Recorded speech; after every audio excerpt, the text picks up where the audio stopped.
is who we are as a people, you know. People should be proud of who they are, period, no matter what they are. One of my responsibilities in life is keeping this type of things going on. Don't stop it. And me being as a Wampanoag person, being in one of these boats, paddling that, I remember my ancestors. I remember, I can just have that feeling come to me, how they would paddle, how they would fish out in the water, how they would travel. So it's a big honor for me. My father was born over in Nantucket. My aunt was born over in Nantucket. My grandparents moved over to Nantucket. I got 4 daughters, but one of my daughters, her name is Tashima, and she was a daughter of a chief from Nantucket. The name comes from, right? And what Tashima means is one who lifts up. Only a few boats like this have been in that water for probably close to 1,000 years. And that's pretty cool.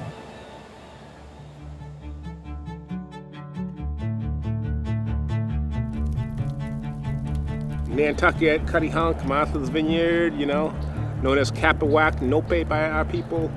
If you need to get from one place to another on water, obviously you use your boat, right? What we call a Mishoon. You burn, scrape, and this is how you make your bowls, your spoons, your mortars for grinding corn. If you had a piece of wood and you needed to haul it out, you burn and scrape it. You wouldn't carve, chop a whole lot. Now, a common question we get a lot is, for us as Native people, is how long does it take? I've done boats like this anywhere around a week, right? And that's for a 12-foot white pine boat. And that's burning all day, all night. And as you're burning all day, all night, the fire itself will get hotter and hotter, and it's gonna burn quicker and quicker. How many Mishoon ashes I've made in my career, in my lifetime? I'll say over 50. For making a Mishoon like you see here, you have to choose the right tree.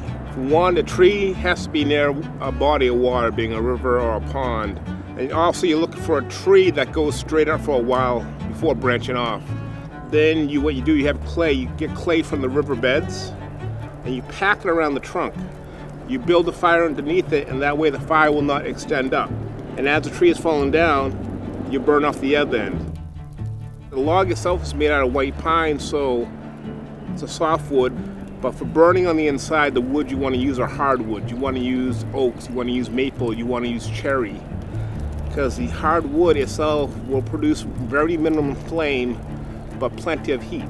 Coals are what actually does the work. It burns hotter. It's a control burn. This is how you get around. You either use your Mishoon, your boat, or you'll walk or run. No horses in North America. We also use it for fishing, which is very important. Go for freshwater, go for saltwater fish. And there's some recording of us going for whales thousands of years ago in these boats. You want to go when the tide is coming in. You'd have boats lined up sort of like a funnel. Then the men would be paddling that small whale and scaring that small whale into shore with the tide. I've sailed these boats a few times. We don't really know exactly sure what the sails look like, but we have numerous recordings of these boats being sailed out to Nantucket Island. It makes sense. It gets really windy out in the ocean, so why not take advantage of the wind and go with it? Right now, this is the very beginning stage of boat building, and what you'll eventually see toward the end, one of the final stages, is we're going to get the sides to be about 1 inch thick, really thin. So literally once you get to the end, you can turn your head for about 5 to 10 minutes and turn back around, and you can burn off the side. Once we get to the final days, you'll see how critical it is to control that fire.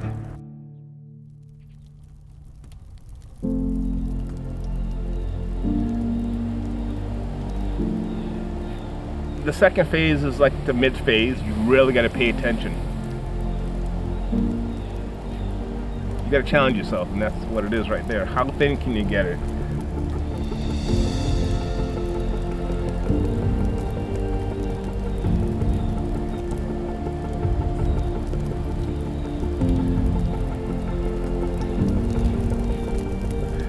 Yeah, I can keep tinkering for a long time, you know.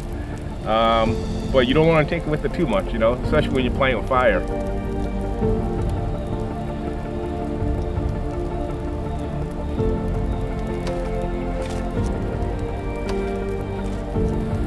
You get the sides are really thin. Some of the sides could be less than a half-inch thick.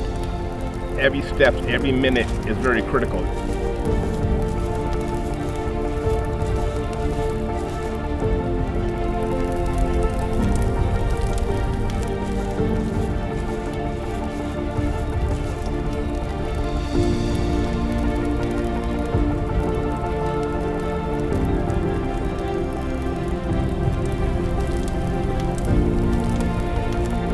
You don't want it to burn, you put water on it. You always douse it with water.